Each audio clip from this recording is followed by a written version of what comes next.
जय गुरु जी। मैं डॉक्टर आनंद प्रदीक्षित आपके अपने जीवन प्रबंधन चैनल से आपके समक्ष मुखातिब हूँ। बहुत सारी समाचार न्यूज़ आप चारों ओर देखते हैं, सुनते पढ़ते हैं, आपको आश्चर्य भी होता है। आपको ये लगता है कि अरे ऐसा भी होता है, ये कंपनी ऐसी है, वो कंपनी ऐसी है।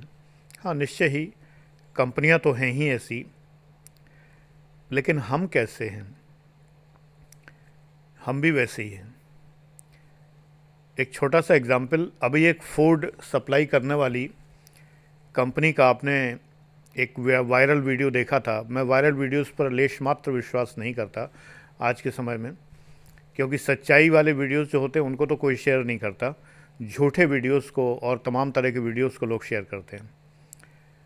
मैं नहीं कहता कि वो वीडियो झूठा है या सच्चा है, मैं कौन होता हूँ उस पर फतवा देने वाला।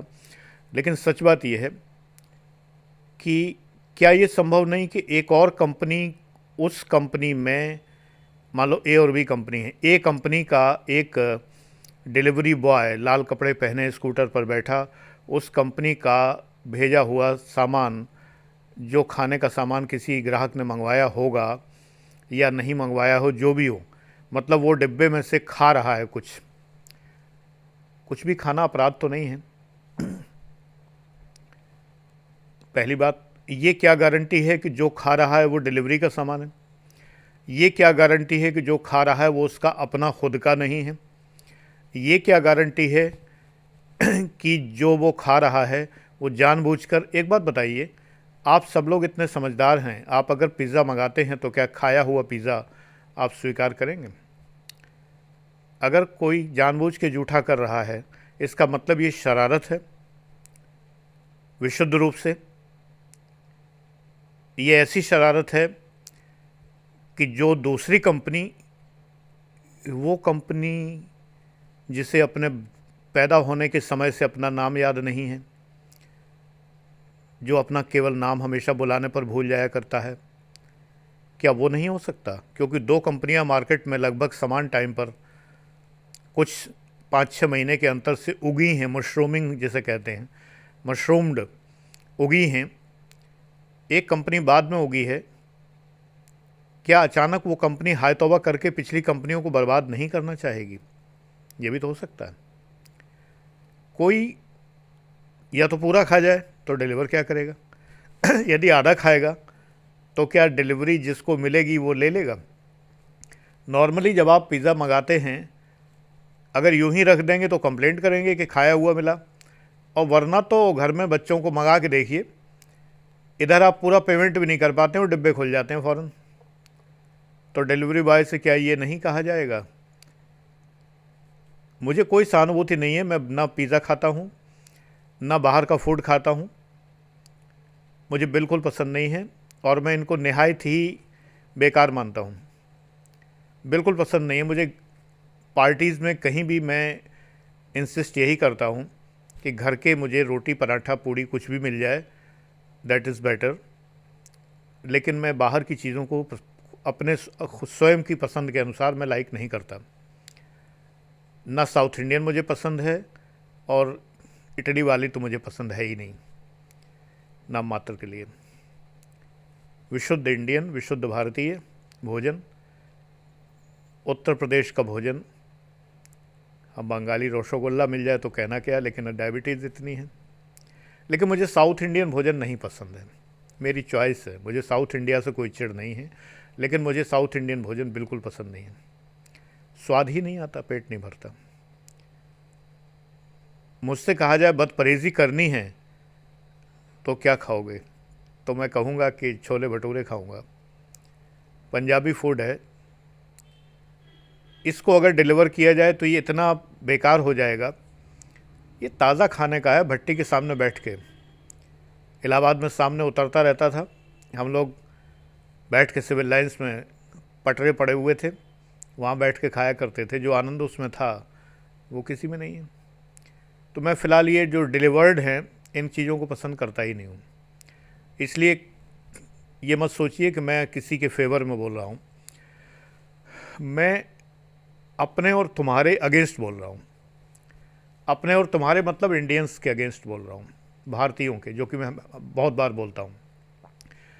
ये संस्कार हमारे बिगड़े हुए हैं।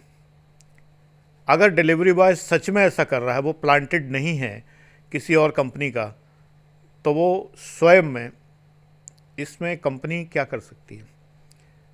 नौकरी तो हम ही आप में से करने जाते हैं। चाहे हम आईएएस बने, आईपीएस बने, तो हम जीएस के फोर्थ पेपर, नैतिकता के पेपर में नकल करते हैं, पकड़े जाते हैं। और ख़ास करके जब पिछली बार जब आईपीएस बने थे, तो नैतिकता के पेपर में ही पूरे नंबर मिले थे, बहुत अच्छे नंबर मिले थे।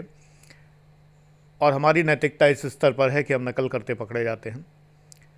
नौकरी करते हैं तो भरपूर घूस लेते हैं, लोगों को सताते हैं। ठेकेदार होते हैं तो भरपूर मिलावट करते हैं। इंजीनियर होते हैं तो भरपूर कमीशन लेते हैं। डॉक्टर होते हैं तो किडनियाँ बेचते हैं। क्या क्या नहीं करते। कारीगर होते हैं, प्लम्बर, इलेक्ट्रिशियन, कुछ भी, तो उस बात के पैसे लेते हैं जो खराबी होती ही नहीं है। माल लाने में कमीशनबाजी, लेबर में ओवरचार्ज करना, और ऐसी चीज़ लगाना कि जो बाद में जल्दी ख़राब हो तो दोबारा बुलाया जाए। ये हम भारतीयों की विशेषता है। तो क्या हम किसी कंपनी में नौकरी करेंगे तो हमारा हो सकता है अगर हम डिलीवरी बॉय हों तो हम सोचें कि इसके अंदर ये आइटम है, एक एक खा लेते हैं, क्या फ़र्क पड़ेगा? बहुत सी बातें कर सकते हैं हम। स्टॉक का हिसाब किताब गलत देकर एक माल उड़ा सकते हैं। मैं एक बार किसी के घर गया तो वहाँ बच्चे बड़े बड़े रजिस्टरों पर लिख रहे थे। बहुत बड़े बड़े रजिस्टर थे, स्प्रेडशीट जिन्हें कहते थे। आजकल तुम लोग स्प्रेडशीट जानते हो, कंप्यूटर में जो होता है। पहले सचमुच की होती थी, जो बड़े बड़े कागज़ होते थे। ज़मीन में बैठ के बच्चे उस पर गिनती पहाड़े लिख रहे थे। मैंने कहा इन्हें छोटी कॉपी ला के दीजिए। बोले अरे सर, वो क्लर्क थे किसी डिपार्टमेंट में, बोले कि ऑफिस में फालतू पड़ी रहती हैं बहुत सारी, उठा लाते हैं बच्चे ही, और पेन पेंसिल सब मिल जाती है, स्याही व्याही सब मिल जाती है। तो हमने मिल जाती है मतलब क्या ये सुविधा दी जाती है क्या? बोले अरे बहुत पड़ी रहती है, कौन हिसाब लेता है, और हिसाब बनाने वाले भी तो हम ही हैं। हंसने लगे। अरे इतना तो सरकारी बनता ही है, सरकारी माल तो अपना माल होता है। भारत सरकार, हम भी भारत के निवासी, ये मानसिकता है हमारी। ट्रेनें राष्ट्र की संपत्ति हैं, इसीलिए ये हम भारतवासी ट्रेनों में से बल्ब निकाल लाते हैं। ये बात अलग है कि पहले लोगों को अकल नहीं थी, बल्ब लगा घर में लगाते थे, लगाने की कोशिश करते थे, फूट जाते थे, फूक जाते थे, क्योंकि उनका होल्डर अलग होता है, वे 24 वोल्ट के होते हैं। इतनी अकल नहीं थी लेकिन ले आते थे। थोड़ी और अकल होती, आजकल तो ज़्यादा ही अकल है, ट्रांसफार्मर लगा लेंगे, यूज़ तो करेंगे। पंखे उतार लाते थे।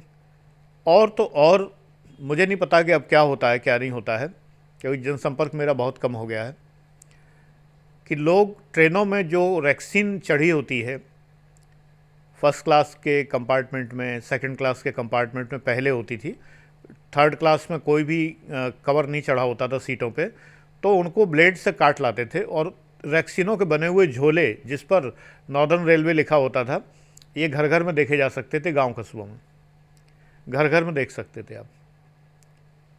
फोम से तकिया बना लेते थे।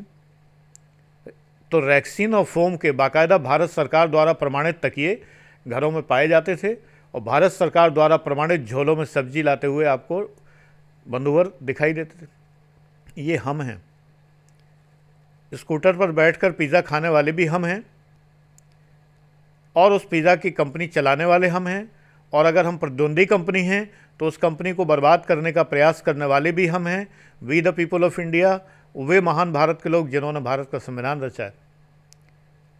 ये मत सोचिए डॉक्टर अंबेडकर ने रचा है। डॉक्टर अंबेडकर ने सीधे कह दिया, जितना बड़े महापुरुष होते हैं उतने ही बड़े विनम्र होते हैं। नहीं तो लिखते कि I doctor Ambedkar, doctor Bhimrao Ambedkar, I am writing this constitution, नहीं लिखा। महापुरुष विनम्र होते हैं, लिखा we the people of India. हम भारत के लोग इस संविधान की रचना करते हैं, और हम भारत के लोग कितने निकृष्ट हैं ये पग पग पर दिखाई देता है। मैं विदेश क्यों नहीं जाना चाहता? मेरी कभी इच्छा नहीं होती विदेश जाने की, जबकि मैं इतना असंतुष्ट हूँ यहाँ के वातावरण से और यहाँ के लोगों की मनोवृत्ति से। क्यों नहीं जाना चाहता? क्योंकि इंडियंस की छवि उनके माइंड में अच्छी नहीं है। मेरे बहुत विद्वान मित्र बहुत से कहते हैं कि जब हम विदेश जाते हैं तो लोग उपहास की दृष्टि से देखते हैं। आज भी चलो हाथियों और सपेरों का देश न मानते हों, लेकिन कारीगरों और बेईमानों का देश तो मानते हैं। यहाँ तक कारीगर अच्छे हैं यहाँ, लेकिन बेईमान कारीगर हैं। आप किसी कारीगर से काम करवा के देख लीजिए, बेईमानी की पराकाष्ठा दिखाई देगी आपको हर बात में। आज इंटरनेट क्यों फल फूल रहा है, ई कॉमर्स क्यों फल फूल रहा है? मैं इंजीनियर्ड वुड का एक सामान मंगाता हूँ और 15,000 रुपये में मुझे इतना बड़ा वार्डरोब मिल जाता है और मैं एक स्थान पर लगा देता हूँ।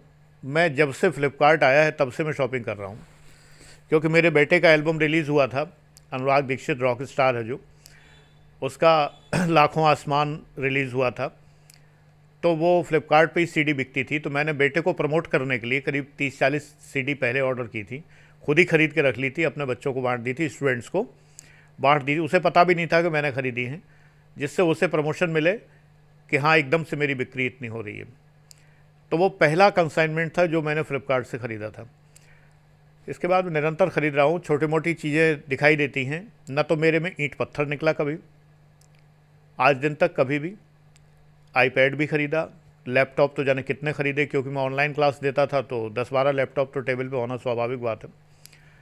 और पता नहीं कितने फ़ोन ख़रीदे, क्योंकि मैं क्लास में हमेशा मैं इंटरेस्टेड रहा हूँ इसमें, इंटरनेट से पढ़ाने में, तो so that I needed all these gadgets.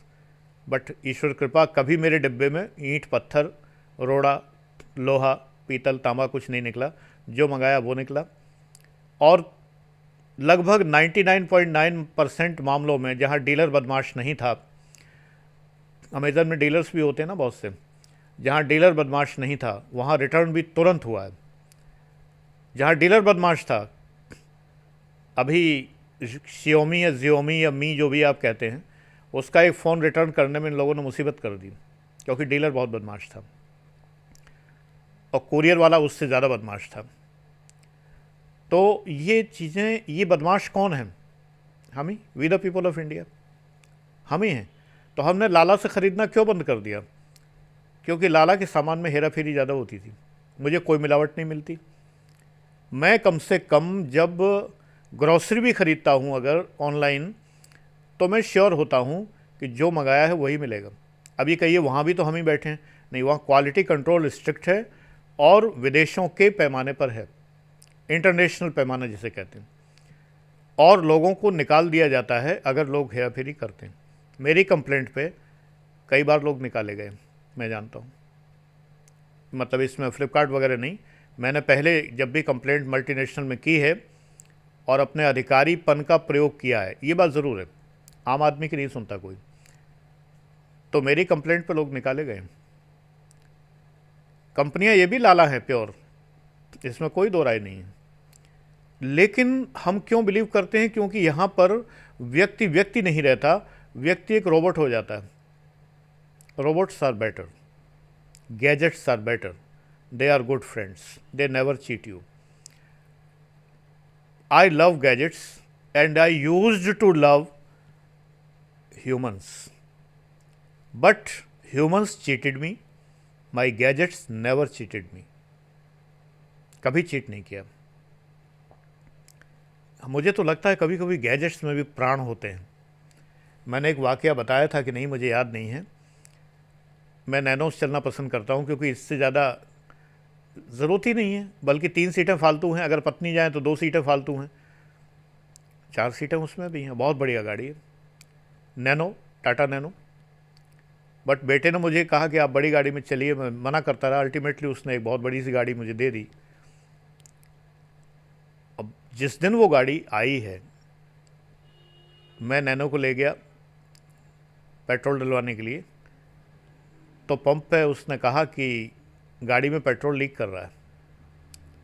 अब मैं तो भावुक व्यक्ति हूँ, मुझे लगा कि ये गाड़ी रो रही है, इसके आंसू हैं, ये कह रही है कि क्या मुझे छोड़ देंगे। मैं तो गैजेट्स से और मशीनों से इस कदर प्यार करता हूँ क्योंकि बहुत ईमानदार होते हैं और कहीं बेईमान नहीं होते। इंसान आस्तीन में रहता है और सांप की तरह काटता है।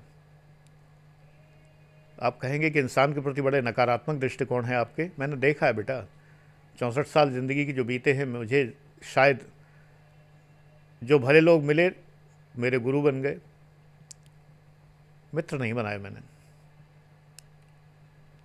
कोई मेरे मानदंड पे खरा ही नहीं उतरा। मानदंड क्या था? मैं क्या चाहता था किसी से कुछ? No, not at all. आत्मसम्मान ईश्वर ने इतना दिया है कि मैं कभी किसी से ये नहीं चाहता कि वो मेरे लिए ये करे। अच्छे लोगों को मैंने गुरु बना लिया, बहुत सारे लोग हैं, उन्हें मैं गुरु कहता हूँ। लेकिन सच बात यह है कि यूं ही इंसानों को मैंने इतना फ्रॉड देखा है, इतना फ्रॉड देखा है, इतना अधिक चीट करते हुए देखा है, इतना अधिक धोखा देते देखा है, इतना अधिक मीठा बोल के डसते हुए देखा है। मुझे लगता है गैजेट्स आर वेरी गुड। तो बेटा मूल्य कहाँ हैं? मशीन में मूल्य नहीं होते, इसीलिए मशीन अच्छी है। इलेक्ट्रॉनिक सर्किट में मूल्य नहीं होते। एक वो फिल्म आई थी, भले ही वो एक टिपिकल बॉलीवुडियन टाइप की फिल्म थी, रोबोट, और रजनीकांत की कैसी होगी वैसी थी। I never like stunt film, so I don't like Rajinikanth. तो लेकिन उसमें एक संदेश था, इसमें भावनाएं मत डालो। भावनाएं डाल दी तो अनर्थ हो जाएगा। और जैसे ही भावनाएं डाली, उसने मालिक की ही प्रेमिका ऐश्वर्या राय मेरे ख्याल से उसमें थी, उन्हीं पर डोरे डालने शुरू कर दिए। इंसानी चरित्र आ गया, डसने वाला, आस्तीन का सांप। रोबोट है तब तक ठीक है, these are very good. Laptop तंग करता है, परेशान करता है, कभी आप कर सकते हैं एंटीवायरस गड़बड़ कर रहा हो, वायरस आ गया हो, कोई बात हो रही हो, आप बदल सकते हैं उसे। मुझे तो मोह लगता है बदलने में भी। धोखा नहीं देते, कम से कम इनमें एक बात है। और अगर ये धोखा देते हैं तो इनके पीछे बैठा हुआ शातिर इंसान ही धोखा देता है। जैसे लाला गूगल आपके सारे डेटा चुरा लेता है, आपकी लोकेशन को ट्रैक करता रहता है। वो भी मजबूरी है, ना करे तो आपको वो राह नहीं दिखा पाएगा, आप भटक जाएंगे। जब आप कहेंगे गूगल रास्ता दिखाओ, ओके गूगल, तो फिर ओके गूगल कैसे रास्ता दिखाएगा? तो उसे ट्रैक करना ही होता है। हालांकि उसका बड़ा ही मिसयूज़ करता है वो। तो वो लैपटॉप नहीं मिसयूज़ कर रहा है। एक बार किसी न्यूज़ चैनल पे वो डेमोन्स्ट्रेशन दे रहे थे, मुझे बड़ी हंसी आ रही थी उनकी मूर्खताओं पर, कि उनमें एक्सपर्ट बैठे हुए थे, बड़े बड़े मुंह बना के। एक्सपर्ट लोग मुंह बना के बैठते हैं, बड़ा गंभीर सा, इतना मुंह बनाएंगे टेढ़ा हो जाता है एकदम बुरी तरह, ये नीचे का हिस्सा यूँ लौकी ऐसा हो जाता है। परमहंस योगानंद जी गुरुदेव कहते थे गंभीर होने का मतलब ये नहीं मुंह को लौकी बना लो। तो मुंह को लौकी बना के बैठे। मेरा विचार ये है कि आप अगर ऐसा करें तो ज़्यादा अच्छा होगा। ऐसे एक्सपर्ट टीवी बैठते हैं। अरे यार सीधा मुंह रखो भैया, सीधे मुंह से का बोल ना पाओगे, सीधा रख लो। ये टेढ़ा रख के ही एक्सपर्ट कहलाओगे क्या? तो ऐसे टेढ़े मुंह वाले एक्सपर्ट बैठे थे बहुत सारे, 4-5 लोग। आपका कैमरा आपको देख रहा है, आप बेडरूम में जो कुछ करते हैं, आपका लैपटॉप का कैमरा उसको देखकर पूरे विश्व में पहुंचा रहा है। अरे यार, बेडरूम में कोई क्या करता है दुनिया जानती है। और कैमरा अगर पहुंचा रहा है तो उन्होंने उसका डेमो दिया कि ऐसे करके कैमरा हैक कर ले। ठीक है यार, कर ले हैक, मैं कैमरे के ऊपर टेप लगा देता हूँ, लेकिन क्या एक्सपर्ट करेगा? दुनिया भर के सॉफ्टवेयर बनाने की क्या ज़रूरत है? दुनिया भर के हार्डवेयर वो सब करने की? यहाँ तो हमारा एक छोटा सा जुगाड़ वाला हार्डवेयर काम देता है। एक बिजली की टेप होती है, उसमें इतना सा हिस्सा नो चार कैमरे चिपका दिया, कर लो। क्या करते हो? कोई सॉफ्टवेयर लगा लो, हैक नहीं कर सकते तुम। किसी भी हैकर को मैं चुनौती देता हूँ कि वो कैमरे से देख के दिखाए। अगर मैं कैमरे पे टेप लगा दूँ, इतने एक्सपर्ट लोग बैठे थे, इन मूर्खों को ये अकल नहीं थी यार कैमरे पे टेप लगा ले भाई। ये थोड़े को बड़ा करना ही न्यूज़ चैनल काम है। अनैतिक है, ये एकदम अनैतिक है। आपका समय नष्ट किया जाता है। It is totally unethical. और इस अनैतिकता के पीछे हम भारत के लोग, महान लोग बैठे हैं तिल का ताड़ बनाने के लिए। पिछले वर्षों में, अब कुछ लोग इसको सरकार से जोड़ते हैं, कि ऐसा पिछले 4-5 वर्षों में ही क्यों हो रहा है। मैं किसी सरकार से नहीं जोड़ता, पार्टी से नहीं जोड़ता कभी, लेकिन ट्रोलिंग ज़्यादा हो रही है। अगर आप पॉलिटिक्स की बात करें तो ट्रोलिंग बहुत होती है। क्योंकि मैं पॉलिटिक्स की बात करता नहीं हूँ तो मुझे अनुभव नहीं है, क्योंकि मेरे लिए तो सरकारी अधिकारी रहा हूँ। को नृप होए हमें कहानी, चेरी छोड़ न होए और रानी। मेरी बला से कोई भी आए, चुनाव कराना है तो मुझे ड्यूटी देनी है, मजिस्ट्रेट बनना है, चुनाव संपन्न कराने हैं। जो राजा बन जाएगा उसका मैं नौकर। ये पार्टी हो तो आया राम आए तो गया राम आए तो मुझे क्या फ़र्क पड़ना। पर्सनल चॉइस मेरी कोई पार्टी नहीं है। एक को थोड़ा लाइक भी किया था, वो बेवफा निकल गए। वोट दिया किसी को गाज़ियाबाद में, उन्होंने दूसरी पार्टी ज्वाइन कर ली। जब वोट दिया तो आम आदमी पार्टी में थी मैडम, और जब बाद में दिल लगा लिया भारतीय जनता पार्टी से। आकर्षण शक्ति है, किसी पार्टी में इतनी आकर्षण शक्ति है कि उसने मेरे जैसे व्यक्ति का वोट भी खींच लिया जिसने कभी वोट नहीं दिया था जीवन में। तो क्या कर सकता हूँ। शाजिया इल्मी मेरे ख्याल से नाम था उनका। उन्होंने, मैं तो उन्हें जानता नहीं, लेकिन हाँ, I liked Arvind Kejriwal because simply he was IRS and being a PCS officer I know what an IRS is. मुझे उसकी बुद्धि पर भरोसा होता है, मुझे लगता है कि उसके अंदर कुछ होता है, वरना यूं ही कोई पहली बार में नहीं बन जाता। मन किया चलो यार इस बार वोट दे आते हैं, आम आदमी पार्टी की ही कैंडिडेट को दे आते हैं, जो भी हों। दिया, बाद में वो बीजेपी में शामिल हो गई। ठीक है भाई, क्या कर सकते हैं। ये तो अनैतिक, घोर अनैतिकता है, वोटर्स के साथ धोखा है, क्लियर कट, बिल्कुल गलत है, 100% गलत है। इसलिए मैंने फिर तय किया जीवन में किसी को वोट नहीं दूंगा, क्योंकि हम नैतिक हैं ही नहीं। बाय बर्थ हम नैतिक नहीं हैं।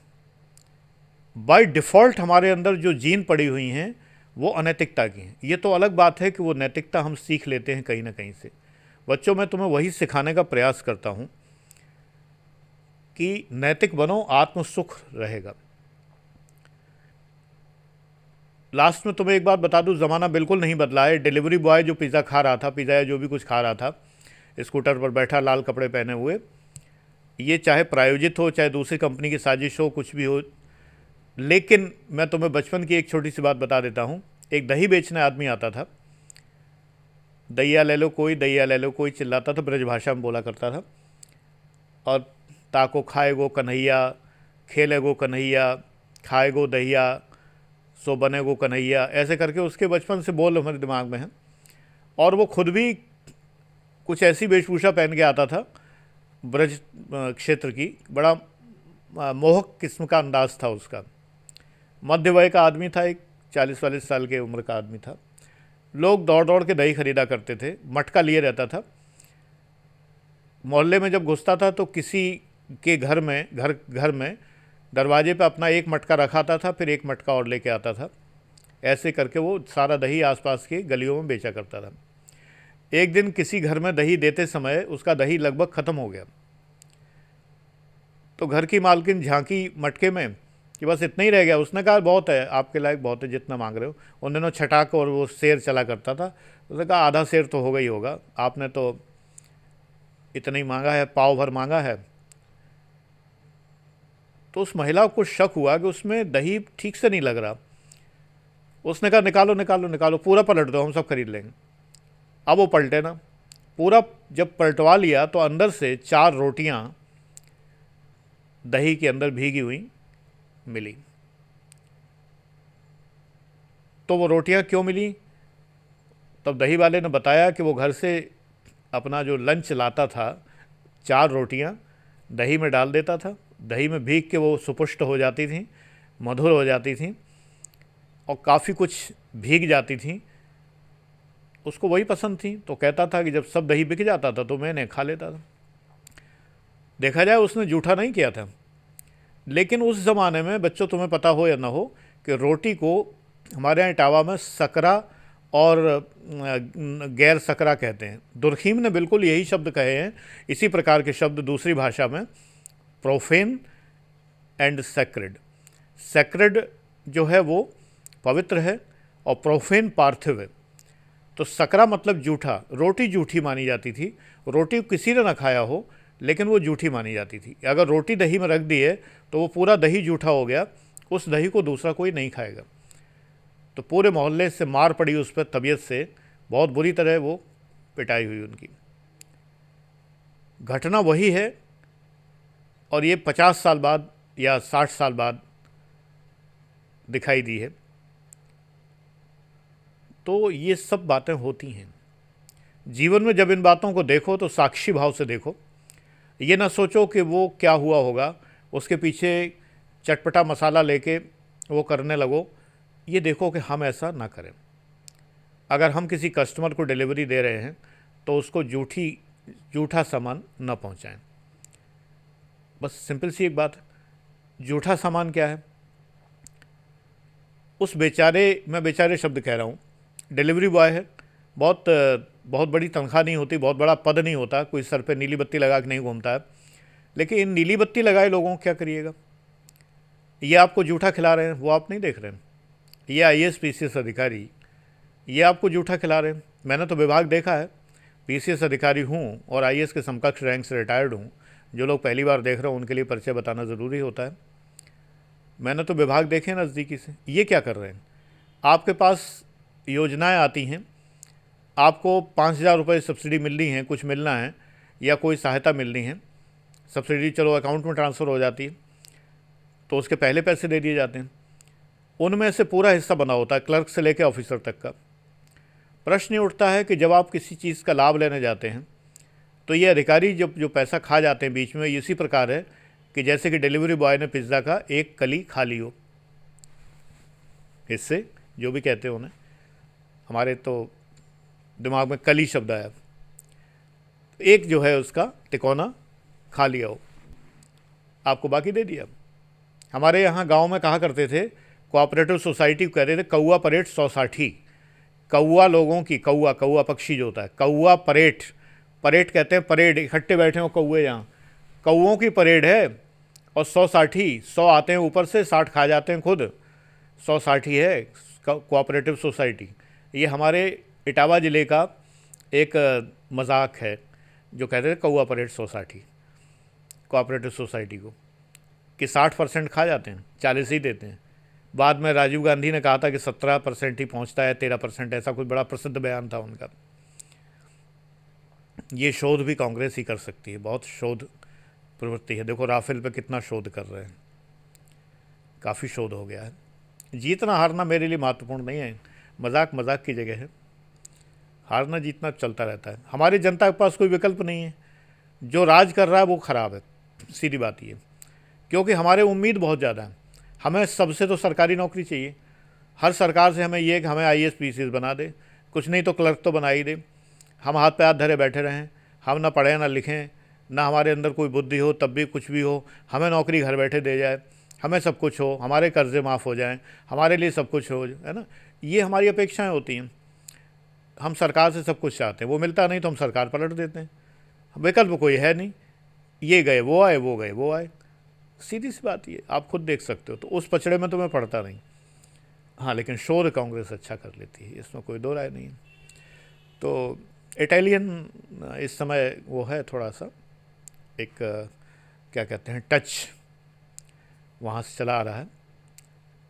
तो अब ये देखिए कि आप इन बातों को, सारी बातों को सुनकर आपको एक प्रश्न ज़रूर मन में आता है कि क्या हम नैतिक बने रहेंगे तो हमारा काम चल जाएगा?